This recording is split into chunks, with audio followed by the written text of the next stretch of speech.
We are here with Gåte, who are representing my home country of Norway at Eurovision in 2024. Welcome. Thank you. Can you talk about your relationship to Eurovision when you were younger? For me, it was like a big highlight being together with the family, like have the scoreboards written out and good food on the table. And it's followed me also when I got kids and now got older. I come over to his Yeah, place. yeah. So we have a party score together. sheets and we sit. So we were jokingly saying that, oh, this year we can't stay at your place and have this party. Yeah, and we do like for every modulation, we do a shot. There are plenty of good Eurovision drinking games. Can you talk about Kvede? Kvede is a word for the singing style I'm using. It's a part of the Norwegian folk music tradition. My mom and dad was very into Norwegian folk music when I grew up. Mostly they listened to fiddle music. But I remember I didn't like to practice it. And my oldest brother was so good. So then I remember the first time I listened to kveing. And I was totally blown away. And I said to my mom, can I do that instead? You can find it actually, I think, all over the world in different ways. And I say that I put jewelries on the notes. Let's give you an example.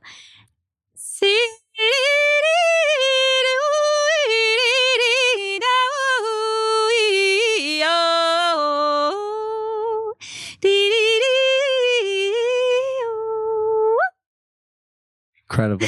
It's a style, but also it's a lot of space to do it like in your own way. You push your own style into it. Can you talk a bit about the origins of Gåte? First time I was standing on the stage with the name Gåte, I was 14 years old. And actually I was standing there with my brother.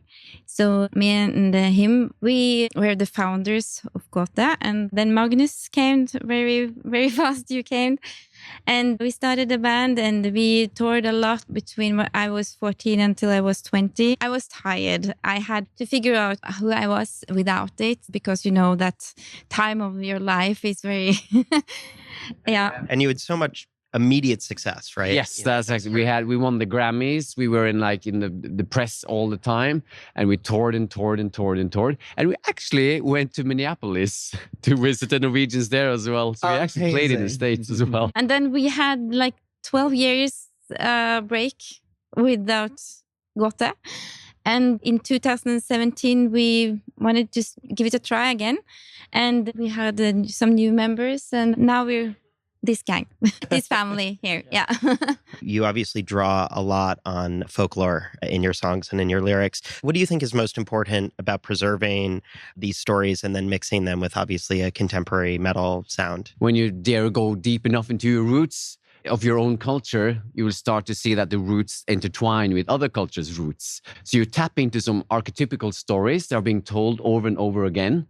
There is always room to read your contemporary life into those old stories. They never get old, actually, really. And to have that foundation, to actually go there and use those gems with the contemporary culture and the means we have with the electronics and the rock and everything, you can sort of unwrap different facets of those old stories. And that is what's really enticing and intriguing for us. Being asked to join the MGP, the national finals of Eurovision. It's a cool thing in Eurovision to bring something unique from your country. And we've been doing this for 20 years. Isn't this a natural place for us to be? We didn't write for Eurovision, so we're not speculating in any formatting or let's have a sing-along chorus, let's modulate at the end.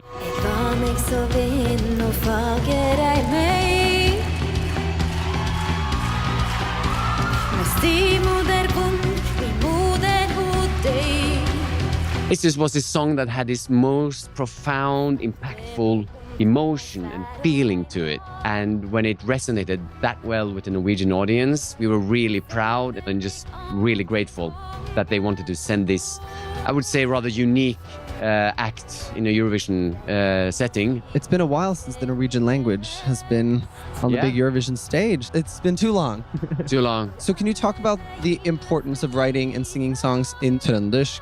And what does it mean to bring that dialect to the largest stage in the world? We use a lot of dialects. It's just a plethora of just like these variations of archaic Norwegian. So most Norwegians don't really understand literally the words we sing in either. And that's part of our concept, because we liked when the listener starts to like imagine their own stories to it. But of course, it's a part of our foundation in the more folk, rural part of Norway, yeah. And then you had to update those lyrics a little bit. Yeah. Because there was the fear of whether the lyrics would be allowed, right? Yeah, we were faced with that right before the national finals. And there were like 40 verses that we had cut down. Yeah. And so the song was actually a bit fragmented. So we just, okay, we like took on the challenge and let us see if we can write a more coherent and distilled story where the actual meaning makes more sense. So we did that, just spent a couple of evenings and got a lot of positive attention around it, because more Norwegians understood that, whoa, they're actually using real old material in their songs, that we're not just like posing like we're, hey, folk music, we actually do the real thing. So it turned out to be a very positive thing for us that we did that. Speaking, about drawing on these folktales, can you just tell our audience what the story of Alvedansen is? And then also just looking back at some of your other work, The Harp, the Two Sisters story. Systere tala till systere så väsande.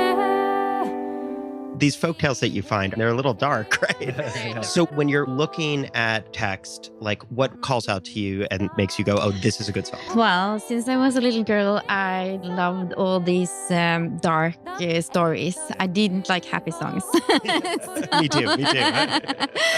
So I think that's the main reason in the beginning. It gives you strong emotions, and that's what I like about it. And also when it's so old, you could have all these bizarre and dramatic stories, but it makes it more allowed to talk about these big feelings. Because the imagery and, the harp and the hair that you were referring to, and the Ulvaham. Not me singing my story. I'm just bringing a story from another dimension of life. And by using such dramatic imagery from another time, another dimension, another world, then it is more accessible and open for more people, right? Than when you tell your private story. When we tap into the big myths, we can all relate. That's why I often say that it's not like coming from me, it's coming through me. Thank you so much for your time. It's been wonderful. Yeah. Thank you.